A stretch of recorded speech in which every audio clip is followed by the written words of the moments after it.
Welcome to the Swiftie and the Scholar, the podcast where we examine the lyrics, lore, and literary legacy of Taylor Swift. I am Angela McDowell, the Swiftie.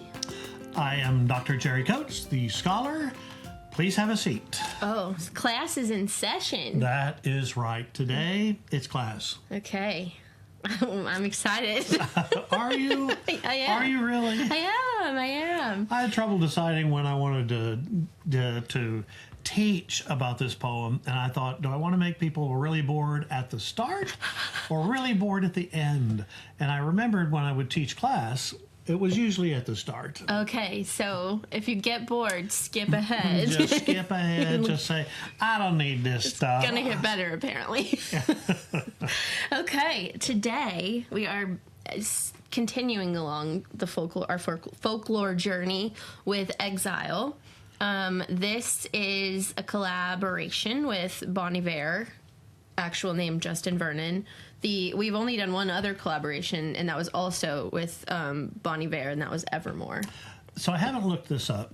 Yes. But why does Justin become Bon Iver? Well, that's like his band name, his performance name. Oh, so he takes his band name? Yeah, so that's his musical name is Bon Iver. Oh, so kind of like Eminem. Exactly. Okay. And I don't know what Bon Iver means. Do you? No. Does it mean something? Good something. Yeah. I don't know. This song is my husband's favorite. So it doesn't matter to me. One lick. some pressure for you there. I'm not putting kid gloves on. Written by Taylor, Justin Vernon, and William Bowery, and produced by Aaron Dessner. So we all just a lot of boys on this one. A lot of boys. And that's kind of it. This one is very fun. I have a fun clip to show you from when this was a surprise song that we'll watch later. Okay. But yeah, that's kind of all. This is also one that starts not with Taylor's voice, which might be the only song that doesn't start with her own voice. Yeah, it's a fun conversation. I'm actually really looking forward to hearing the song. When I was looking at it again last night, I actually thought about picking up my phone and playing it. Trying to cheat. I did. Well, because I was curious about,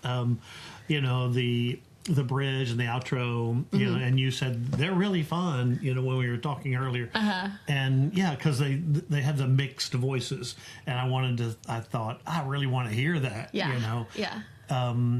So I love the song Just Give Me a Reason by Pink. Oh my gosh, that song is so good, and they're kind of talking over each other. Right, and they go back and forth, and like they're talking and not listening, and a lot of what goes on in this poem goes on in that one. Wait, isn't that with Fun? Is that collaboration with Fun? Just Hold on, no. Hold on. But I'm a huge Pink fan. And so yeah, when I read through this, I thought, oh, this is a little like that Pink song, but they mix the voices clearly, more intensely at the end of the song. Yeah. Fun fact though about that song, about Just Give Me a Reason, that is a collaboration with Nate Ruess, who is in the band Fun. And Jack Antonoff was also in the band Fun. What? But Jack Antonoff did not work on this song. Jack Antonoff. That man just creeps up everywhere. I knew there was a connection there. I just had to look it up. Okay. Well, that's kind of cool, actually. Yeah. Wow. Okay. Now I've got that song going in my head. Me too. Why did I even mention that? Okay, back to whatever this one is. Yes. Whatever. Put Well, some respect on this song's name. I know. Okay, Exile. Yes. Angela. Yes. What does the title mean to you? The exile is like when you're thrown out of somewhere, you're banned. Kind of another militaristic kind of term, huh? Could be. You're in exile, so you've been shunned, and you're not allowed in whatever it is you're being exiled from again. Can you be self-exiled? I assume so. Can you? Why not? I don't know. Can you purposefully exclude yourself from the company of others? Oh, yeah. Right? So self-exile is a possibility. Okay. So when I saw the title, because my mind goes this direction, because I have been trained all my life to do this, I thought about exile as a literary symbol and as a literary theme. Okay. It is one of the oldest literary themes in literature. Okay. Or in humanity. Right, yeah. To me, it's fascinating. Actually, my dissertation director on my PhD in history of literature wanted me to write about medieval exile. Oh, okay. Exile in medieval literature and culture. But I went a different direction, but I really did do some research on that because I was interested in it. She was particularly interested. She was a medieval Renaissance scholar who specialized in Italy. Okay. And Dante wrote the Divine Comedy, which in part is about exile. Okay. It has as one of its major themes. So, yeah, this is the boring lecture part. So what I'm going to do, usually we jump right into the song. Okay, let's look at the first line. No, I really want to foreground this to think about exile as we go into a song that's titled Exile. Okay. So exile as a literary symbol and theme. So I wrote down 3 different types of exile. One is physical banishment. Okay. So actually forced removal from your homeland.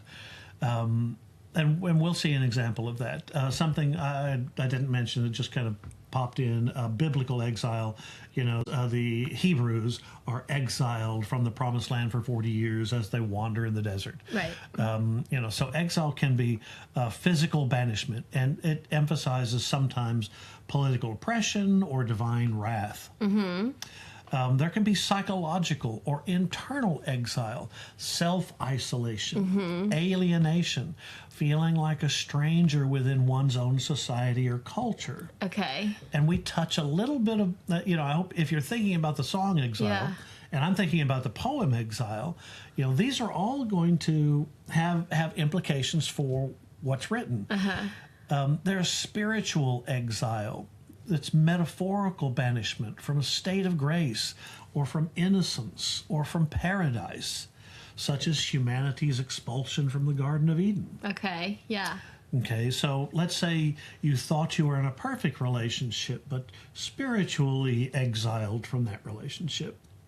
So we've got physical banishment, we've got psychological banishment, we have spiritual banishment. Now, I said that exile is one of the oldest themes in culture, and I only wrote down about 10 examples. Okay. So we might not go through all of them. I don't know. Depends on how bored. If your eyes start to glaze over, I'll stop. Gilgamesh. Okay. Okay. In the Flood Tablets, the story of Gilgamesh, an ancient religious document.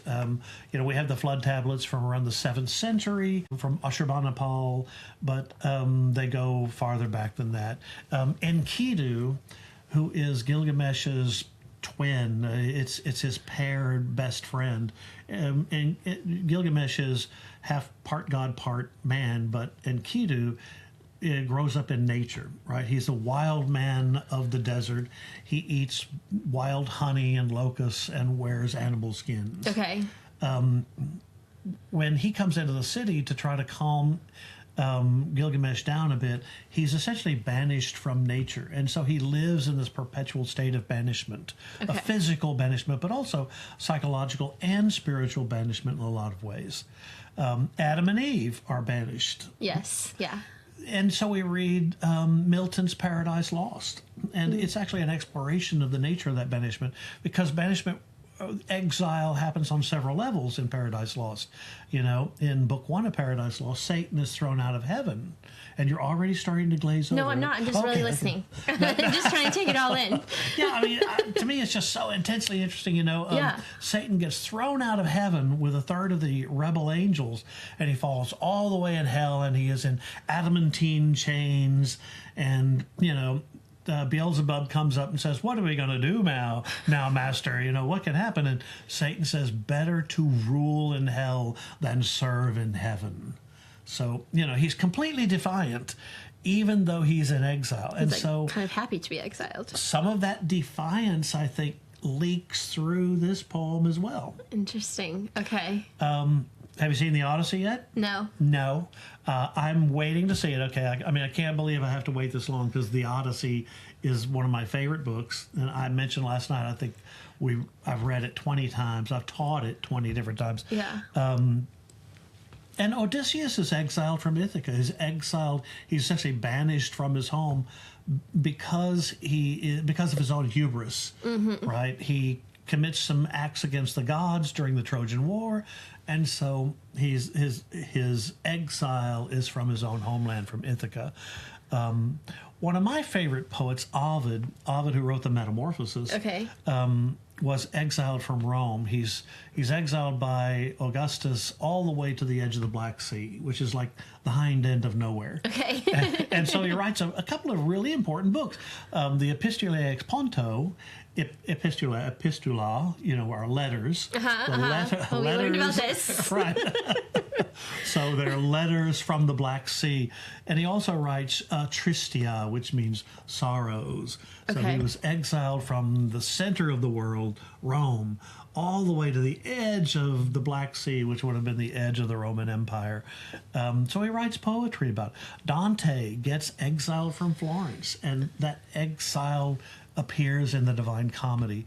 Mary Shelley writes Frankenstein, and the monster is self-exiling from society because he has no mate.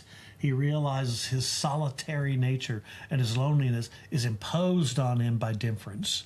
Okay. In Crime and Punishment, Dostoevsky has Raskolnikov exiled, Raskolnikov who commits murder, and then he's so overwhelmed by the crime that he self-exiles. Or one of my favorite books, James Joyce. James Joyce, terrific writer, writes Ulysses. I mean, if you've never read Ulysses, good luck. Yeah, I've never read that. I have read it, and it took me like 3 shots. Oh, gosh, okay. Yeah, it's rough. I don't know if I'm ready for that. But you can read The Dubliners, which is a series of short stories, or you can read Portrait of the Artist as a Young Man, the story of Stephen Dedalus' self-exile. Okay. So all of these are stories of exile, and the question, for you as literary scholars is going to be, how do these elements of exile play in our poem by Taylor Swift? Okay, so why exile in narrative? Why does it show up here? One of the advantages of exile is you get the outsider perspective. Oh, yeah, okay. Right? It grants characters and the authors a critical distance from society. If you're in a thing, you don't notice a thing. It's like being in water. Yeah. If you're in the ocean, you may not understand the vastness of it, but if you're flying over it, it's like, oh man. Yes, well, that's kind of big. That's huge. If you're on a mountainside, the top of the mountain may be completely concealed from your vision. But if you're flying over it, if you're essentially exiled from the environment, then you have the opportunity to critique the environment and the political or social or personal society that creates that environment. Interesting. Right? Yeah. So being exiled from a relationship gives you some modicum of clarity in order to analyze the relationship. Oh, which we talked about with Dear John. She could see it. I see it all now that you're gone. I see it all now. Yeah. So being exiled gives you outsider perspective. Okay. It can also give you identity reconstruction. So it forces the character to rebuild that fragmented sense of self. Right? So it balances the tension between memory of the past and adaptation to a foreign present. So, when you're in the past, when you're in the homeland, say, when you're embedded in that homeland, the homeland surrounds you. It embraces you with both arms. Okay. Yeah. So those of you who know this poem know what I'm talking about. These are literal lines from the poem.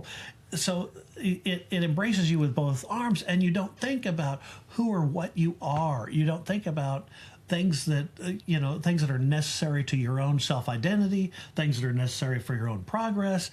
But when you are exiled from that, then you have the opportunity to reconstruct your identity. You adapt to a foreign environment, say a new boyfriend, and then you look back on the old and you have a perspective of distance to reanalyze that previous identity. So it's a way of examining the self. Interesting. It also creates what we call liminal space. Okay, yes. Right, so liminal space. It represents the in-between existence. It strips away all the old class structures, the titles, the protections, the things that inhibit you, the things that it essentially reduces character to its raw, essential humanity. So, oh my goodness. Yeah, you think about that. Why exile? I mean, you think what exile, the history of exile, and the way it's been used historically in all kinds of works of literature. And then you ask the question, why exile? What does it do for me in a work of literature? How does it create perspective? How does it create character? How does it create distance and identity? And these are all things that we've got to answer or think about in our assessment of Taylor Swift's poem, Exile. That's really interesting. Okay, good. Yeah, no, that is fascinating, especially the way that it makes you reconceptualize who you are. That's very interesting to me. Well, I mean, it's the only way. If you're immersed in the ocean, you're all wet. Yeah, you're too close to it. So you're too close to it. Yeah. But if you're out of the ocean, you understand, wait a minute, was I in danger being in the ocean? What things lie under the ocean? What about the vastness of the ocean? Right. Right. And the same thing is true of your self-identity. Maybe you were too close. And I think it's one of the reasons why people perpetuate bad relationships, right? Because they're in the ocean. Yeah. They don't have identity perspective, and it's being exiled from that gives you identity perspective. It's what happens to Odysseus in the Odyssey. I mean, Odysseus is, so if you've ever read the Iliad and the Odyssey, Odysseus is not the wisest king, but he is the smartest king. To quote the first line of the Fitzgerald translation, he is that man skilled in all ways of contending. Okay. Right? So he's smart. He's clever. And he's dependent on that cleverness to make his way in life. And it's worked right up to now. But it has given him a sense of pride. It's given him a sense of hubris that he can't be wrong. He can't be affronted. He can't be challenged because he's going to work it out by being smart. Gotcha. Okay. And on his journey home, he uses his wits and his intellect to fool the Cicones, the Lystrigonians, the Cyclops, right? All these people he encounters, he uses his wits and his intelligence to go by the sirens, to go by all these different obstacles. But every time people die, until he's stripped away with nothing. I mean, he literally washes up naked on the beaches of Phaeacia, totally dependent on someone to help him get home. Right, and it's only by being stripped away, by being exiled, that he has an internal examination of who he is, and he understands, I've been a real butt here. I have let my pride overwhelm me, and I've forgotten my wife and my son and my responsibilities. And he begins to understand that he's actually the smartest man in the room, just got all of his friends killed.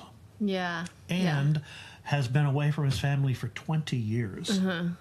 Right, but it's only that distance of exile that allows him to reconfigure that. Interesting. So we're going to see how the distance of exile affects our two characters. Yeah. Okay, so usually in a classroom, right, I would give my opening lecture like this, and some students would have done some background reading and maybe give a little report, so I wouldn't have to supply the plot structure of something like the Odyssey. And then we would take a work and apply it, and this would be the time when we have a discussion. Okay. I do have one more note, and that is this poem. Last week we did Epiphany, which I said was an interesting Taylor Swift work because it's non-confessional, right? It's not really about Taylor Swift. It's about the world and trying to discover meaning. The lack of epiphany is the epiphany. Right. It's ironic. It's an intense level of irony. This work is likewise different because it engages in polyphonic writing, so polyphony. Okay. So that would be multiple sounds. Yeah. Right. Two speakers. Or multiple speakers. Right, like. multiple speakers. In polyphonic music, Gregorian chant is monophonic. Okay. Right, so in the 7th century, we have the rise of Gregorian chant, and Gregorian chant is symbolic. It's not just performative, it is symbolic. You have one God, one message, one church, and so you have one voice. Interesting. Okay. Right. Of course you would have, if you listen to Gregorian chant, you don't know how many people are singing. Right. Right. It might be 3, it might be 20, because they're all singing with one voice. But then the Renaissance comes along, right? And the Renaissance says, no, we have a polyphony of voices. We have, there's this incredible wide world. And so we begin to fragment the power of the church. We begin to have multiple churches. You have the Protestant Reformation, but it also affects the way we write and the way we sing. So you have polyphonic music. You have a guy like Thomas Tallis, who's a composer, a British composer in the 16th century. Can you tell I'm excited about this? I'm sorry. I really get wound up in this. I love when this touches a greater world of literature and performance. Thomas Tallis writes these wonderful motets where he just stacks voice on voice on voice on voice until he'll have like 40 lines of voices all singing, and you can hear them all because they come in one by one by one by one, and after a while you just get this world of sound, this wall of sound. I think it's cool that she does some of that here. She has 2 voices, and by the end the voices are intermixed. And I literally had to read it and read it and read it to try to figure out, wait a minute. That's why last night I was thinking, maybe I should just listen to it. Yeah, it is it doesn't translate well to just the page. Yeah. When there's, kind of overlap of voices and they're saying different things, Right. it doesn't translate well. He's saying, and then she's saying, and then she's saying, and he's saying, and so they overlap and they go back and forth. And that's the fun thing about their exiled state, exiled from one another. They're both introspective about the nature of that relationship and their own character in the relationship. Yes. Line 1. Yes. Yes. I don't know. That's a great big bomb that I just kind of dropped on everybody for background. Yeah. But that helps though. Yeah, I think it's so fascinating that she is tapping into one of literature's great themes. It's a theme. I mean, the Odyssey, for goodness sakes, right. Paradise Lost, the Bible. Yeah. Are all wound up in this theme. Think about I'm sorry. I'm going to stop in a minute. But think about exile in the Bible. Think about the self-exile that Judas undergoes, and his retrospection that leads to his own death. Right. Think about the way people are exiled. That whole groups of people or some people are exiled. Think about the Babylonian exile in the Bible. Takes place from the 590s all the way down to 531. When a whole people are forcibly taken and they have to rethink their culture and rethink their religion and rethink the value of Jerusalem, and its symbolic importance to their own religious belief system. Exile is a fascinating theme. So I'm glad she touches on it. Yeah. Okay. It makes some sense for this to be on folklore as well then. That's you took the concluding word. No, you're exactly right. I get excited when students say just the right thing. Yeah, it just makes sense. I've never really thought of it that way, but yeah, it's all of those songs are all of those stories that you're talking about are kind of like the folklore that we have already. Right. So she's just touching on that. Yeah, I am kind of excited to do the whole folklore album because, I mean, if you think about last week, Epiphany, how many stories have an epiphany, a moment of realization, when did you realize you were in love? When did you realize that you wanted to move on from your job and you wanted to do something else? And then, when you encounter something that you can't realize, when you can't establish meaning for, how do you handle it? And that's the question that poem's trying to answer. It's a big question. This is a big question. Interesting. Okay. Yeah. Okay. Line 1. Yes.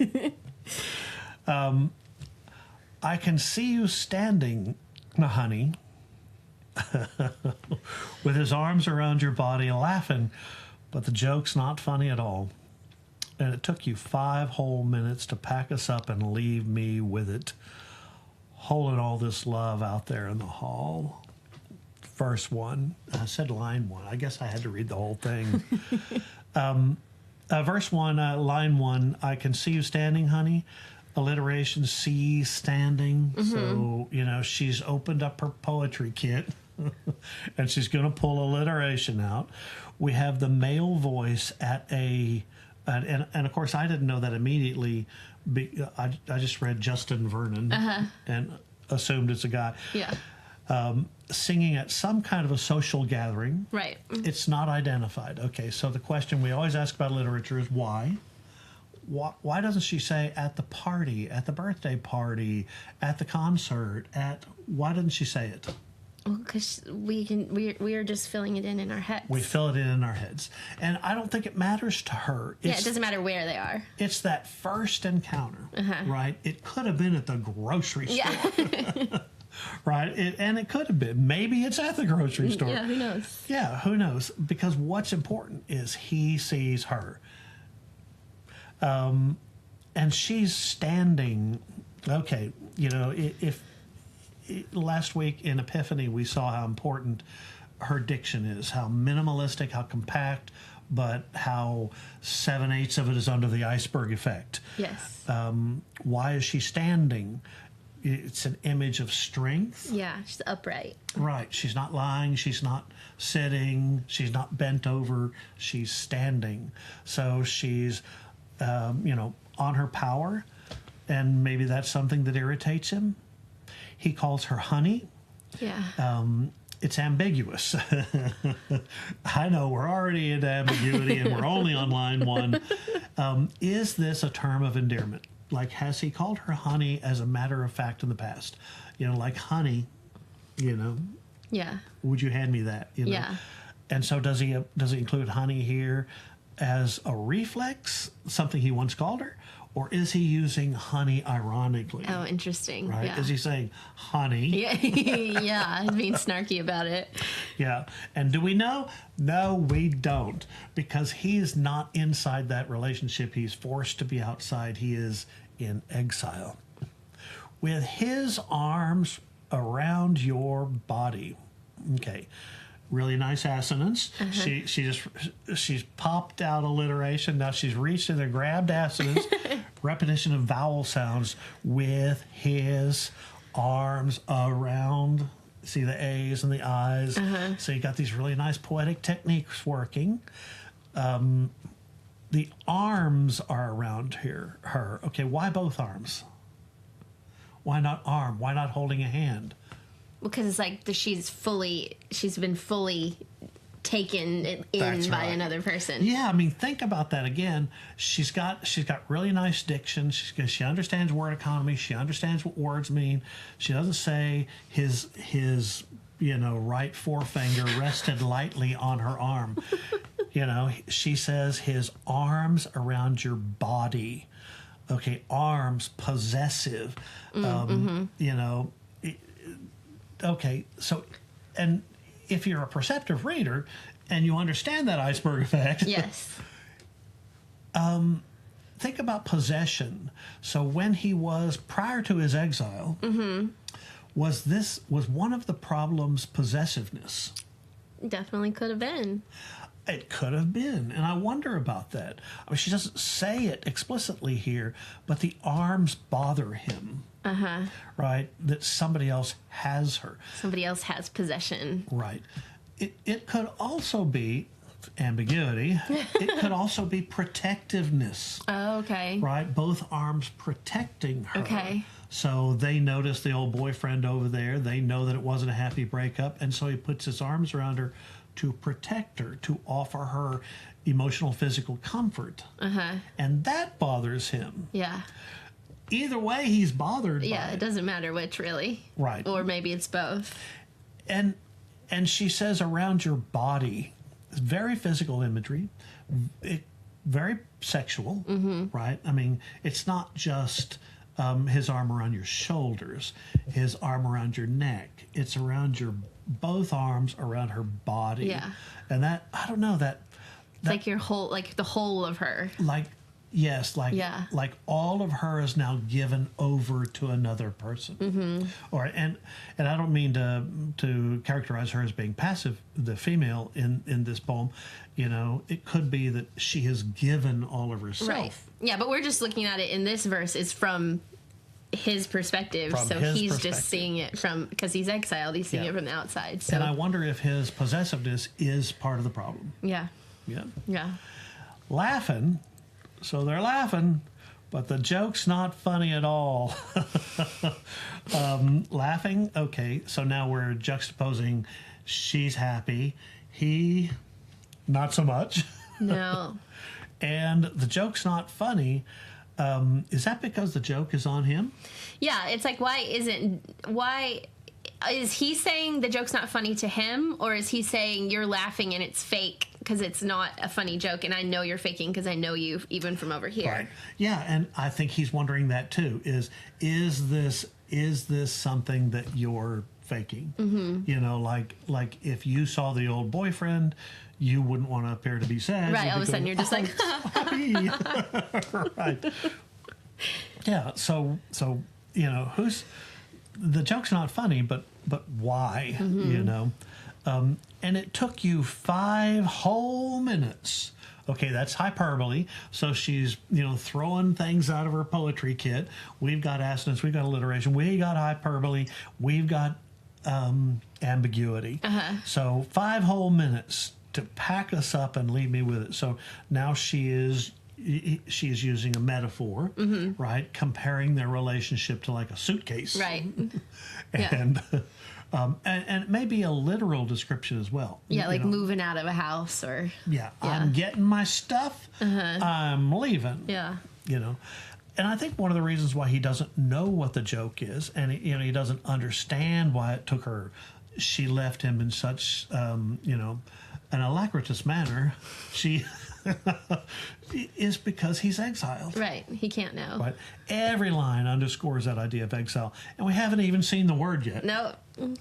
Yeah, and he doesn't say to pack yourself up. He says to pack us up. Oh, who's to blame for the loss of their relationship? Well, it's her, clearly. Well, yeah, it's always the girl. And leave me with it. So he's left holding that metaphorical bag. So I think she's got some really fun language going here, because she's packing up a suitcase and leaving him holding the bag. Yeah. Leaving him holding the last vestiges of their now deteriorated relationship. Yeah. Yeah. Holding all this love out here in the hall. It's so pathetically melodramatic. Yes. Right. And so, you know, I think as a reader, you've got to think, oh, you know, this is dramatic irony. Yes. Right. Because we know more than maybe he does. We see his melodrama and his blame and his angst a little bit better than he does. Yeah. We've talked about this before, but she uses hallways quite often as like a, you know, the passage from one kind of situation to another. Right. Like we talked about down that passage in time What song is that? We just did it. Chloe and the gang. Like where it's like that's like a passage of time, and then we were characterizing it as like a hallway in her apartment, and then we've talked 3 or 4 other times about how she uses hallways as like a passage into something new. So if you're writing your thesis or your dissertation on spatial imagery and the use of space in the poetry of Taylor Swift, this is certainly one I would hit on. Yeah, because well, I mean, let's go back to the poetry work kit. She uses alliteration, right? Holden, here, hall. Right. See all the H's. She uses a cliche, holding the bag, an implied metaphor. Yeah. And then the spatial structural imagery of hall, the hallway is outside the room. Right. Yeah. So you're exiled into the hallway. Yeah, and you can't sleep and you can't use the bathroom, or probably shouldn't. And so, exiled from the relationship, on the outside of the relationship. So the spatial structural imagery is really interesting. Yeah. And that's all there is in the first verse. That's just a chill, easy time. It is. And then the chorus. And he continues to sing the chorus. And notice the use of rhyme in the chorus. If you look down the end lines, you'll see before, anymore, before, and then now, out. So nicely rhymed. But something you may not notice immediately is the use of alternating lines of iambic tetrameter and iambic trimeter. No, I didn't notice that. Yes, you remember iambs are the unstressed, stressed syllables, ba-bum. And so the first line has 4 of them, the next line has 3 of them, the next line has 4 of them, the next line has 3 of them. Oh, okay. This is called ballad meter. Okay. And I've done this before. That means you can sing it to any ballad. Yes. You want to hear me sing it to the Yellow Rose of Texas? Yeah. I think I've seen this film before and I didn't like the ending. You're not my homeland anymore, so what am I defending now? I know, she's got a hangover syllable. And I'm going to bet that's exactly how he sings This is exactly. It's a real like Did I? Yeah, song. Just knee slapping? Yeah. I'm glad I hit that one right on the head. I knew I would. But it's. I think it's worthy of note that that she's writing with a very intentional metrical pattern. Yes. Right. She's not just throwing words down on a page.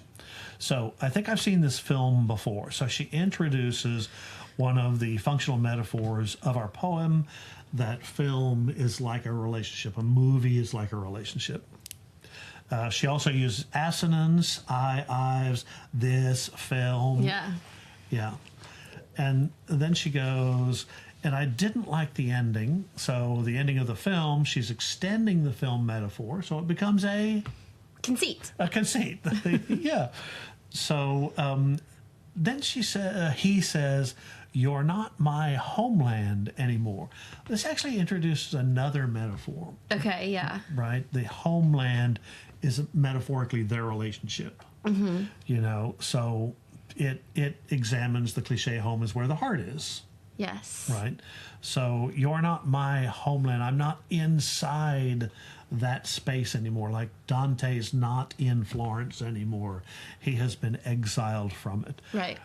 And so we have spatial imagery. The homeland is of the heart.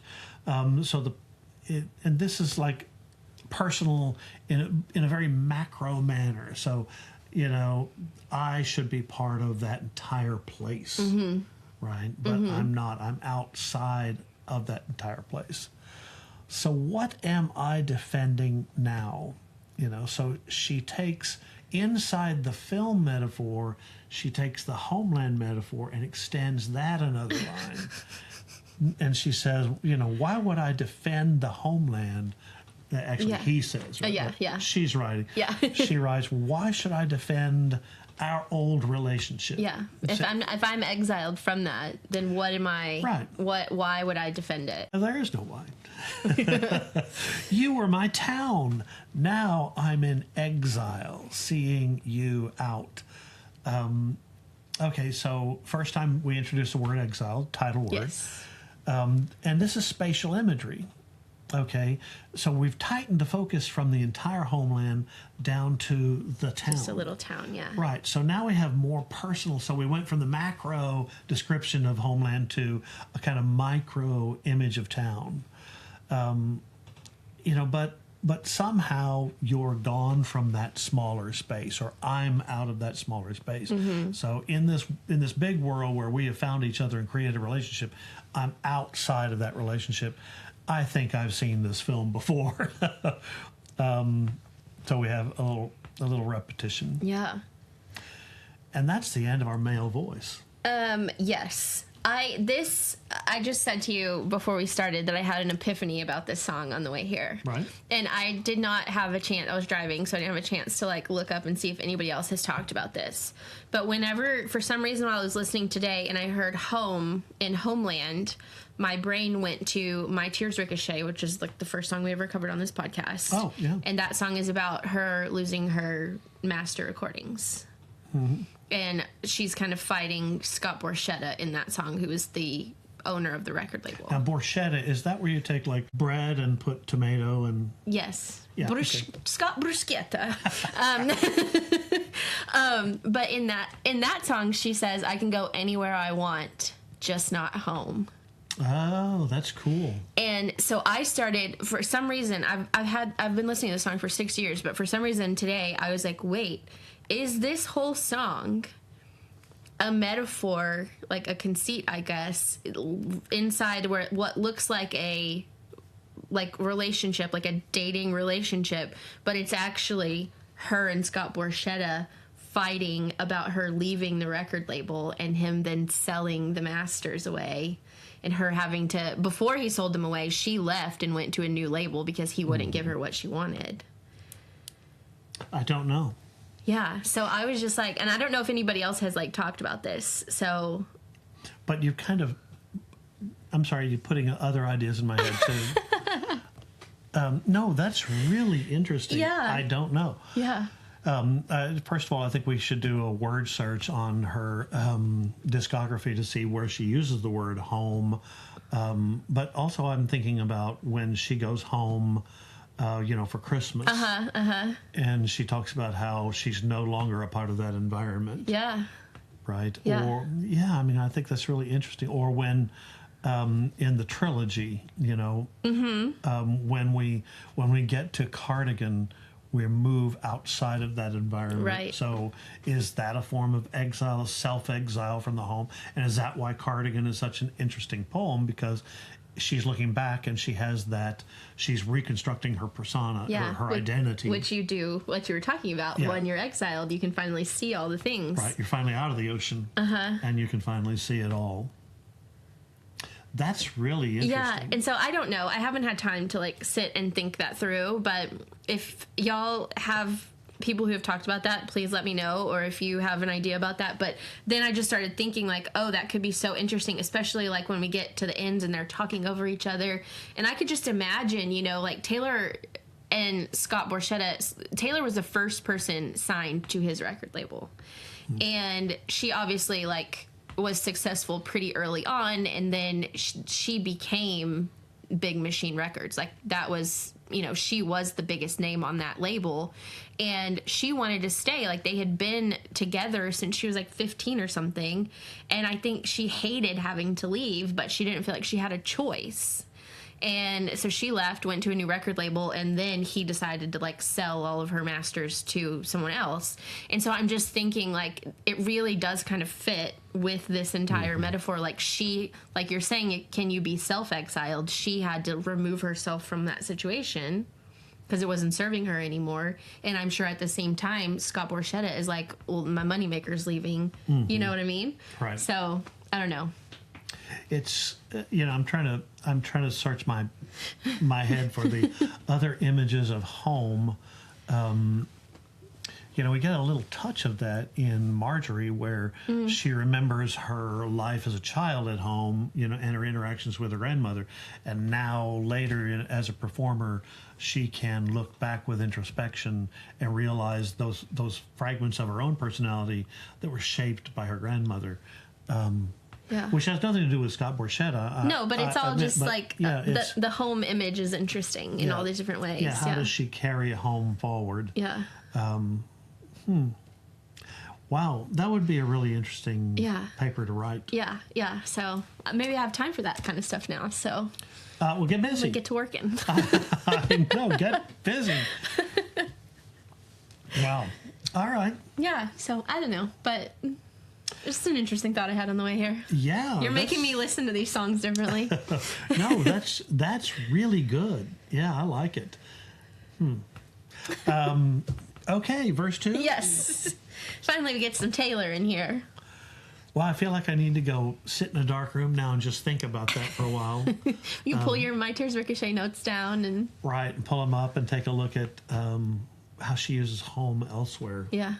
Yeah, and, now I'm thinking back to the nature of home in exile, I mean, to Dante, Florence's home, to Odysseus, Ithaca's home, to Enkidu being embedded in nature as home, you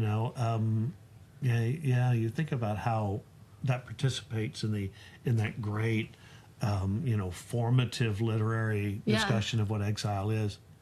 Huh. Yeah. Okay, I can't go on yet. You must. Verse 2. Note the interlocking rhyme in verse 2. Honey, study, me, and jury. Oh, yeah. Right, and then chances, branches. So she's not forgetting her poetry. Yeah.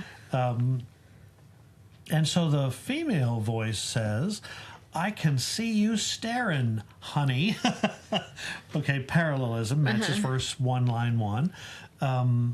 It feels like irony or sarcasm matching. It feels now to me like false endearment. Agreed, from both of them. Yeah, but I don't know, Yeah, I mean, they're just falling back into just this old film habits that they've been in before, Yeah, I mean, I would say it's like I'm going with like 90% sarcasm. Okay. but it is indeterminate in the text. Like he's just your understudy. Okay, we're back to the film conceit, right? The movie conceit. It's a simile, like an understudy. It's the conceit, the extended film metaphor. And we kind of have a new element of the metaphor. The new guy, the one who has both of his arms around her, is an understudy. Yeah. And she says, the way you're looking at him, you think he's an understudy. Well, does an understudy actually get to make it to the screen? No.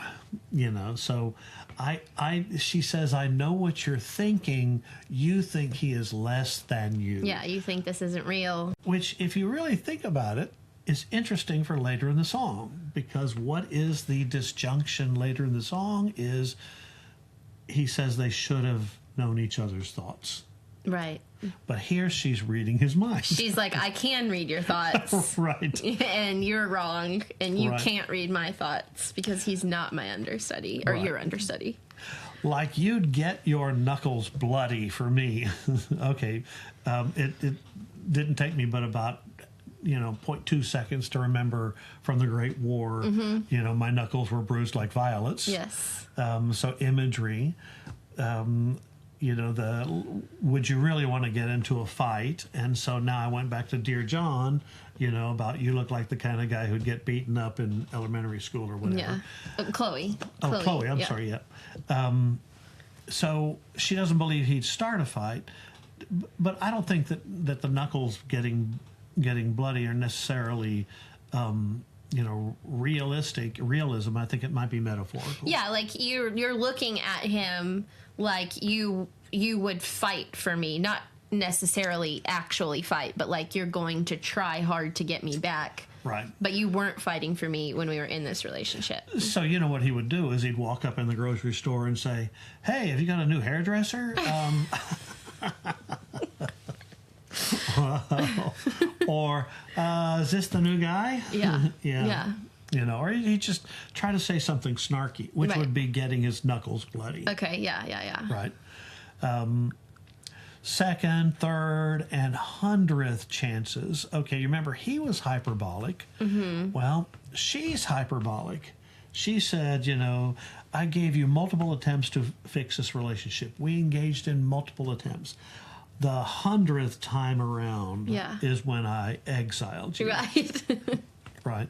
So I don't know if it's the 100th time, and maybe it is. Yeah. You know, maybe that's the nature of a relationship. Is it's not the first thing, it's not the third thing, it's the 128th thing that really gets you. Yeah. You know, they did a classroom behavioral study at Indiana State University once that I read, and it said that the teacher gets angry at the 7th thing. They had like 18,000 hours of video on a classroom, on several classrooms actually, to show why do teachers get upset with students. Okay.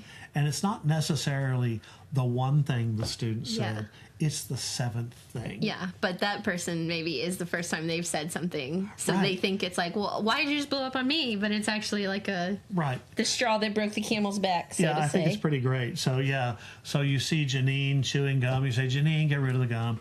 and you see Larry, he doesn't have his book out. Larry, get your book out. You know, and it just goes on down the line. And it's poor, like, Sammy Schmuck, you know, and he's the 7th thing, and it's just, Sammy, what are you doing? Yeah. So interesting. Maybe that way with relationships, but it is hyperbole, you know. And I think again you have to engage in dramatic irony, and say we know more than she does at this point. Yes. So they were balancing on breaking branches. Really nice metaphor. Yeah. And alliteration. Alliteration, yeah. Yeah.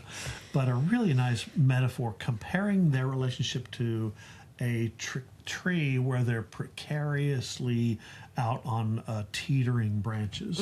So their relationship was just hanging in there. And she says, those eyes add insult to injury. So synecdoche, representing the part for the whole. So it's not just his eyes, it's his whole being. Yeah. I can just tell by the way your whole body is standing there looking at me. Yeah. Yeah. Also, we use the cliche insult to injury, which is implication of physical damage. You know, so just because I know it, I have to ask, do you know where the expression comes from? I do not. So it's this great little story. This guy named Phaedrus, Gaius Julius Phaedrus, who's a 1st century Roman writer. Okay. He was a little like Aesop. You know, he wrote a whole bunch of little moral tales. Okay. So one of the tales he writes is about the fly and the bald man. Okay. So he says this fly lands on a bald man's head, and the bald man reaches up and slaps his head hard, trying to kill the fly. And the fly buzzes around, and he says, well, you missed me.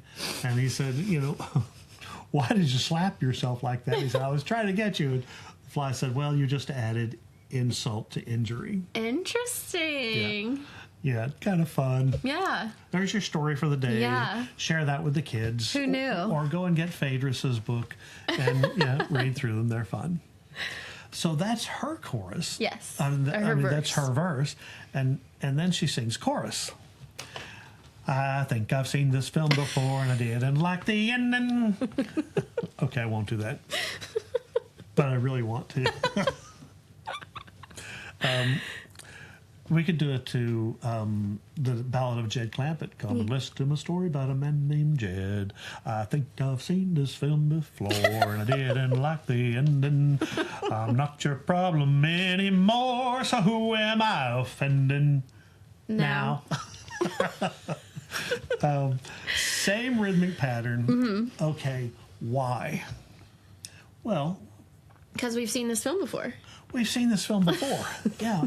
And he has the same, I mean, the irony, I think, of the poem is they have a lot of the same thoughts, right? He's blaming her for packing up and leaving the relationship. She's blaming him for the way he looks at her and thinks this guy is, you know, just a second fiddle to him. Yeah, yeah.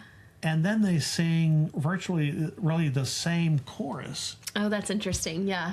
in literally the same rhythmic pattern. Okay, yeah, yeah. Right? And so it's like they're walking down the same steps they always walked in their relationship. It's like they can't get out of that relationship. But then she does something interesting. She says, "You were my crown." Crown, metaphor for love, adornment, the epitome, since it's on the top. Okay, yeah, I've always wondered, like, you were my crown, because in the top it's you were my town. Right. And so I've always wondered, like, what crown could actually mean in this. Yeah, I think it's a metaphor for you were the epitome, the top in my life. You were a crown as an adornment. You were the thing that I was most proud of. Yeah. The crown also signifies. It's a sign. Okay. We'll hear about signs later. Yes. It signifies that she's reached the top, and that she is like the queen. Gotcha. Okay. Yeah. But now I'm in exile, seeing you out. So exile, metaphor removed from the relationship. And then we got the ambiguity of that same phrase, seeing you out, which is ambiguous, I say, because it does have two very different meanings. Yeah, I was just thinking the same thing, because we didn't talk about it the first time, but now I'm looking at it and it's like, oh, they're seeing each other out and about. Right. Like they are physically seeing each other at the grocery store or whatever. But also, like, I'm seeing you out the door, like I'm watching you leave or walking along with you to leave. Walking you out the hall. Yeah, down the hall. Yeah, you're literally exiling as you're exiting. Yeah. Right? So which is it? And I think it's both. I see you out and about wherever it is they see one another, and I saw you out, of that relationship. Yeah. I think I've seen this film before, so I'm leaving out the side door. I do think this is a part of that film conceit. Okay. Side door could be a metaphor for, exiting the nearest exit, or exiting, not the front of the house, not the back of the house, but sliding out. Yeah. Kind of secretly almost. Secretly, yeah. But also theaters have side doors. Okay. Yeah. Yeah. So, sneaking out of the theater. Yeah. I've seen this before, and I'm out of here. This is another, actually, now that I'm thinking through this could be another tie to My Tears Ricochet, because in that one she says, I didn't have it in myself to go with grace. So she's like leaving. Right. And she's sneaking out. Or she's like, maybe that's kind of the opposite, where if you're sneaking out and going out the side door, whereas if you couldn't leave with grace, you're kind of making maybe a scene about leaving. But that's interesting. You're going to make me go back to that poem. Tears like Ricochet. What I thought of was champagne problems. Okay. Because they're out in public. It's like at a party where she turns him down. Yeah. Right. Yeah. Interesting. Yeah. Yeah. So I think maybe there are echoes of that as well. Maybe so. Oh Lordy, we got more to unpack from this one. Yeah, this is way too much. So we're going to be coming back next week, and the bridge. Yes. Note: the bridge abandons the alternating voices. Yes. Note: the bridge engages in epistrophic writing. Epistrophe. Okay. Epistrophe, however you want to say it, whether you're English or American. You see the number of times the word signs appears. So many. Yeah. And so many sometimes, signs. And the word out, but particularly signs. And sometimes it appears at the end of the line, and then it's included in the parenthetical inclusion. Right? So it's kind of double-ended. And also we have juxtaposition or parallelism, where you have these opposing statements throughout the bridge. Right. Okay, step right out. There is no amount of crying I can do for you. I'm over the tears. Yeah. Step out echoes, step right up, like you're a carnival caller. This time, step right out. Yeah, because we're being exiled. Right, being exiled. Internal rhyme, out, amount. Ambiguity, out of town, out of the relationship, or simply out. You know, we don't know. All this time, we always walked a very thin line. So all this time could be hyperbolic, maybe not. Yeah, maybe it has been for the entirety of the whole relationship has been flawed. Yeah. We walked a very thin line, alliteration, we walked, and then metaphor and cliche, the prolonged instability of the relationship, you know, is this thin line. So the one misstep equals disaster. Right. And, you know, I don't know about you, but I do recall in my very early years having a relationship or two. And I also know that even now, even now, I've had moments where I've had to watch what I do and say. Yes. Because my significant other has certain expectations and requirements. As we all do. And yes, sometimes it's just something as simple as put your dishes away. Yeah. But, I mean, obviously that's not this huge flaw in the relationship, but they must have had a flawed relationship throughout. You didn't even hear me out. You didn't even hear me out. Okay. So I'm guessing that they're singing in two voices, right? Correct, and one sings it and one sings it. So it's the same thing. They both make exactly the same accusation. So from our reader perspective, we get a lot of dramatic irony through the bridge. Yeah, because it's interesting because at the beginning you feel like they are angry about different things. And it seems like they just haven't been able to, like, get on the same page almost. Yeah. But then once we get down here, it does kind of feel like, oh no, we're actually angry about the same things. Right. Yeah. Yeah. It's interesting.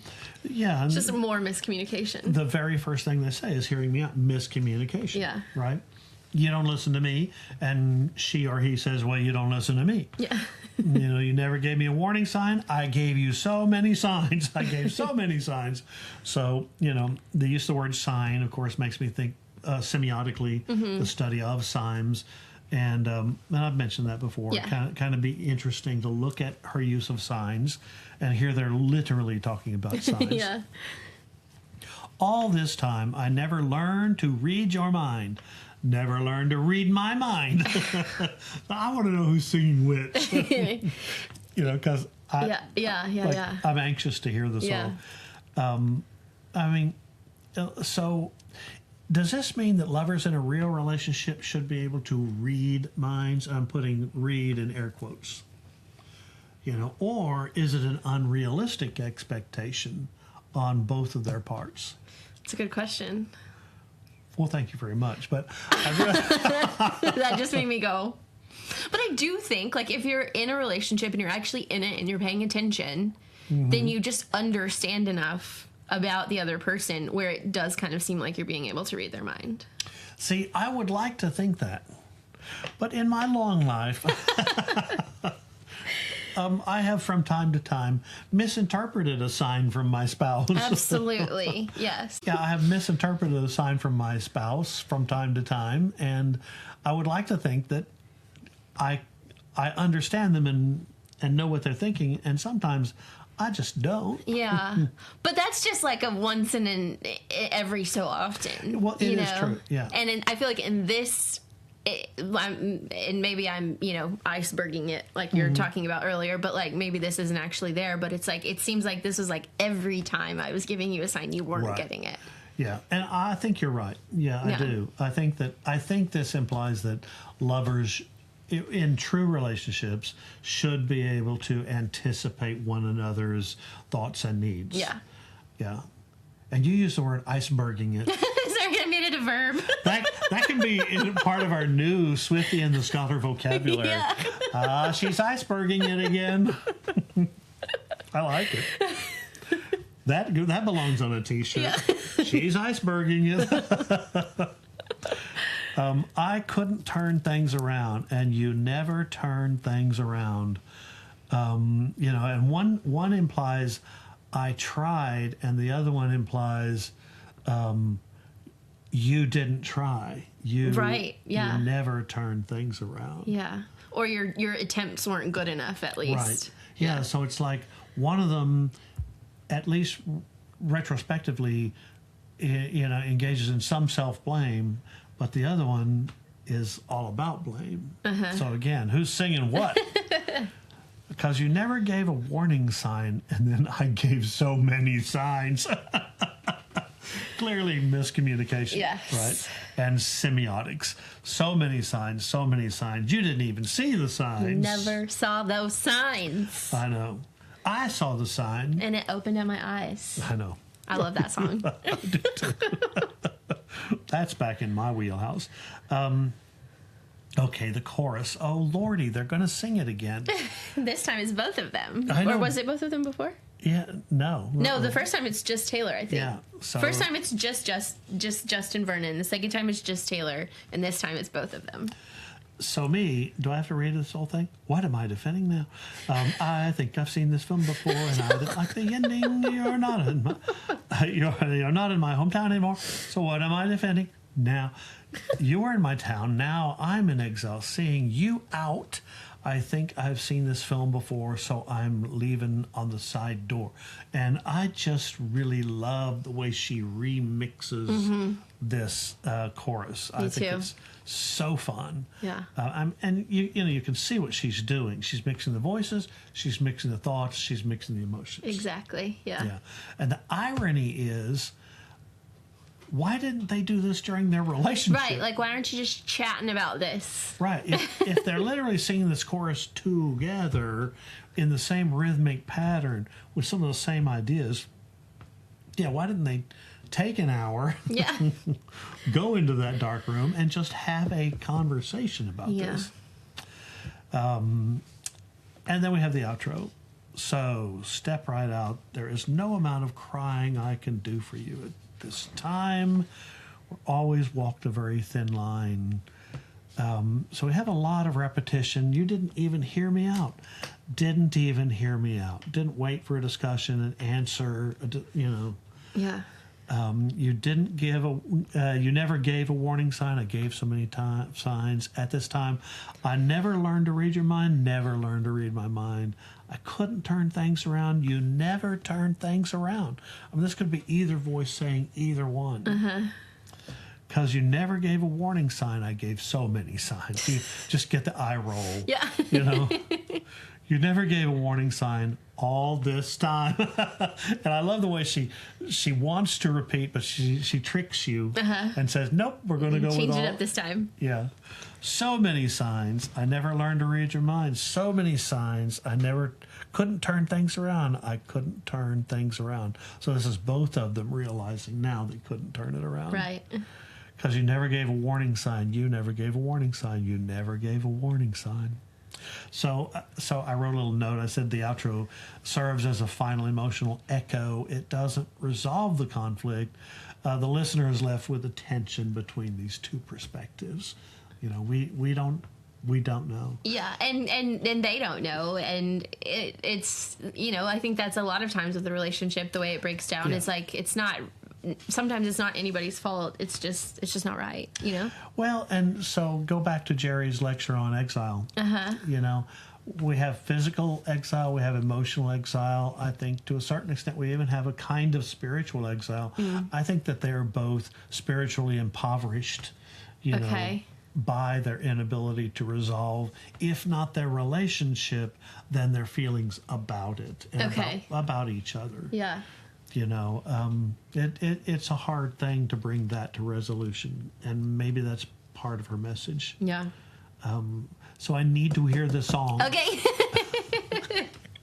Okay. I think today we're just going to watch the lyric video, and then I'm going to play just a little clip from the Eras tour when this was a surprise song. This happened a couple of times when she played this as a surprise song, but in Edinburgh, Scotland, she played it, and she's alone, Bon Iver's not there, and so the crowd kind of comes in and does the other part. Me? They do the other part, and she just gets the biggest smile on her face, like she's having the best time hearing the crowd do this. So that's just a little clip, but I think we'll just listen to the lyric video for this one. Okay, we'll be right back. Okay.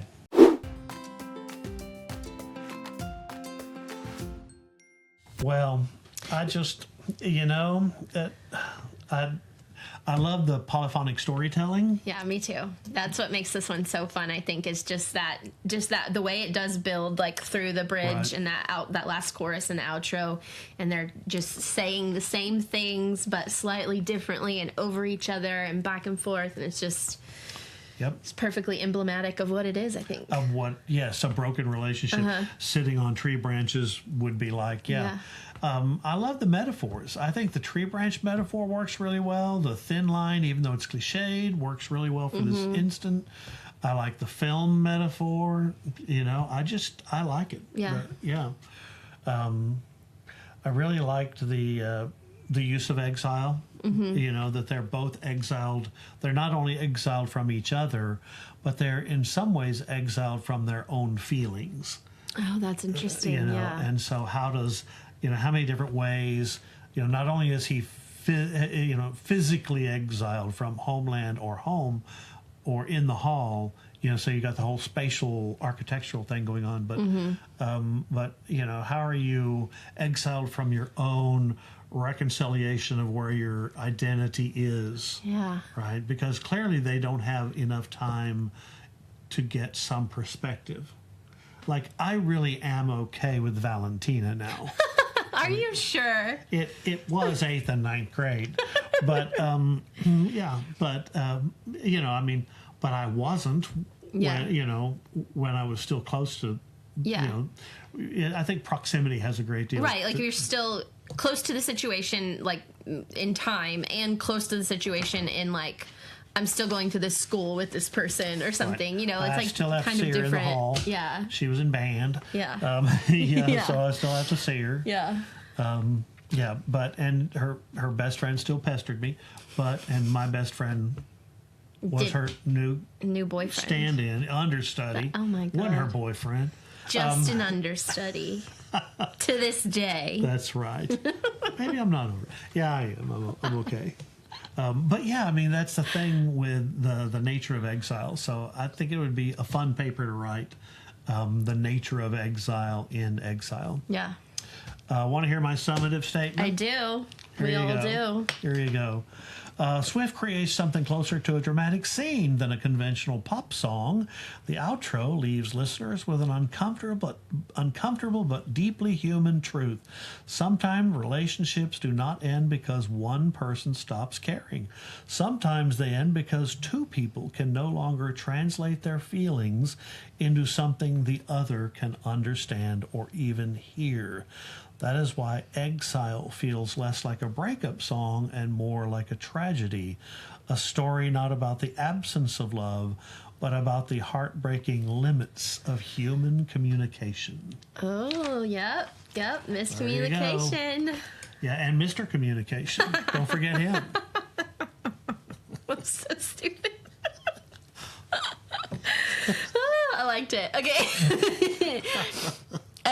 Loved it. Okay, great. Loved the whole thing and the joke. Oh, yeah.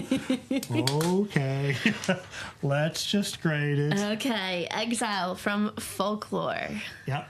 Lyrical strength. Lyrical strength. Oh, man. Polyphonic storytelling.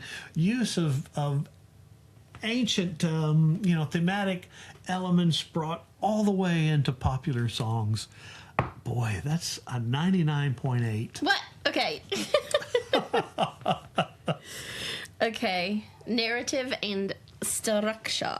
Narrative and structure. I loved the verse and chorus by him, verse and chorus by her, and then taking the polyphonic storytelling technique and then literally overlapping it. Mm-hmm. So as a reader, it was very difficult. And yes. And I still need to go back and listen to the song and and plot them down. Yeah, boy, girl, and just and plot them. And I honestly think I would understand it better. Probably, yeah. Yeah, but still, gosh, 99. Oh my pretty goodness. Great. Okay, production and atmosphere. Oh, you know what? Like on Epiphany, I gave it hundreds because it was really exceedingly well written. And then, the song is okay. Yeah. I really like this song. Yeah. And I compared it to Pink a little earlier, but it's nothing like that song. Yeah. It has a little different vibe. Gosh, I liked this song. Like I said, I would listen to it again. So 99.9. Oh my goodness gracious. Okay, go ahead and put 100. No, okay. Are you sure? Yeah. Okay. Ahead. Oh my God, Chase is gonna be so happy. Lore, literary references, and literary devices. Yeah, I see why Chase likes it. Yeah. Yeah. Literary devices, she opened up that kit, just was throwing them out. Yeah, so I'm still curious about the use of the alternating lines of iambic tetrameter, iambic trimeter, traditional ballad line, but maybe she uses traditional ballad line because she's telling a story, and I just came to that while I'm Just while you're talking? So maybe I need to think a little earlier next time. Yeah, that's pretty good. She uses ballad stanza, and a ballad usually tells a story of love or death. And in this case, the death of a love. Uh-huh. Oh, that's interesting. Dang. We're just finding all kinds of stuff. Yeah, that's fun. Well, that's why, as we talk about this stuff, I do go back and look at a song from time to time. And I think, oh, yeah, I completely missed that. Of course, yeah. It's just impossible to get it all. Wow, that's good. Yeah, so I guess I was going to give it about a 98, but I guess maybe if I can explain that and say it's ballad because it's a ballad, that's 100. Oh my gosh, this is getting such a high score.